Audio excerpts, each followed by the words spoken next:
Hare Krishna. Once a boy was walking with his mother in the marketplace, and suddenly he saw that a man was caught by a few soldiers and they were actually dragging him towards somewhere. So he asked mother, what's going on? Now why this so many people are catching that poor fellow? Who is that poor fellow? And then mother told him that actually that is his thief.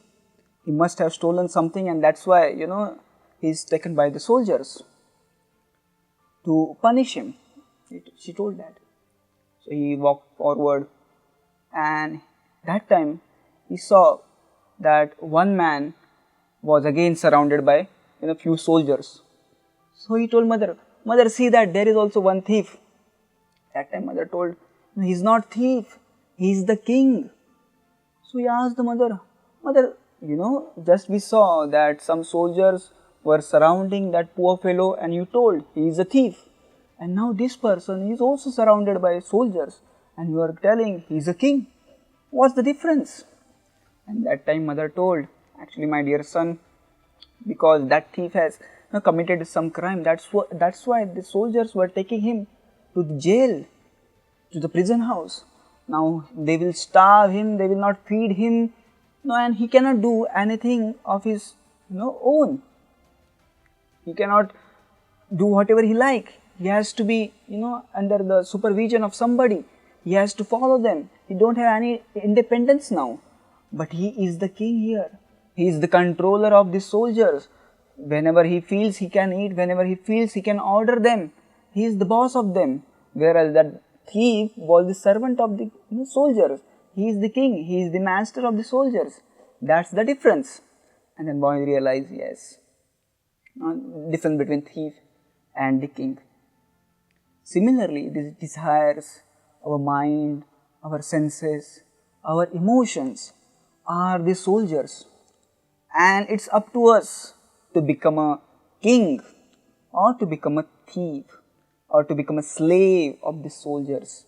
It is explained in a Bhagavad Gita, Jitatmanah prashantasya paramatma samahitaha shitoshna sukha dukkheshu tatha man apamaniho. Krishna explains to the Arjuna that Jitatmanah, one who has conquered the mind, one who has conquered the senses, he is actually the winner. Many times we go on the external basis. We think somebody is earning much, or if somebody is controller, and if somebody is powerful, he must be fulfilling his all demands, he must be happy.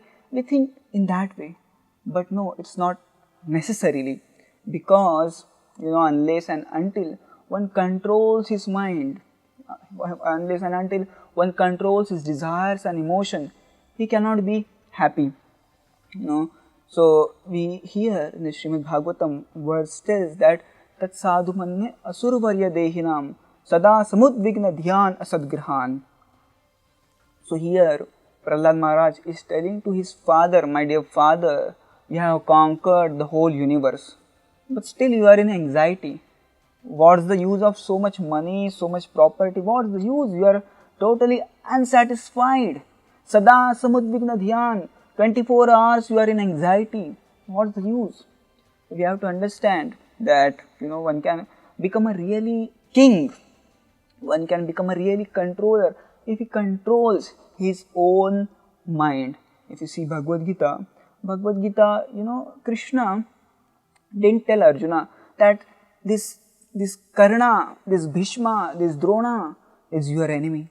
In fact, he tells that Kama esha krodha esha rajo guna samudbhavaha mahashano mahapapama buddhaneha yavairinam.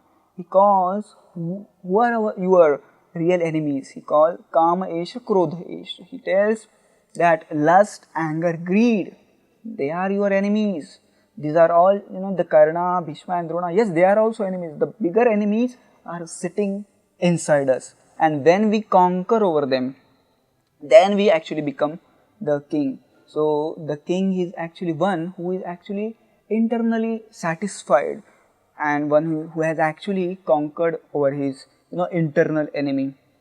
Bhagavad Gita explains that uddharet atmana atmanam natmanam avasadret atmaivahi atmano bandhu atmaivahi ripuratmanaha. So your mind is your enemy, your mind is your friend. If your mind is uncontrolled, it becomes your enemy. But if your mind is controlled, if he is following your dictations, then he is your friend. So the real king is that person whose senses, whose mind, whose emotions, whose desires are controlled. It is not that one who is just following, dictations of the mind, one who is following the dictation of his senses, he is satisfied. No, that one who actually follows the dictation of the mind, he is the most miserable person, as Prahlad Maharaj is telling to his father. Hiranyakashipu was having everything in the world, still he was miserable, utterly miserable, because he was just following his mind. He was the slave of the mind. So it's up to us what we can become, what we want to become, a thief, a slave, or the king. Thank you very much. Hare Krishna.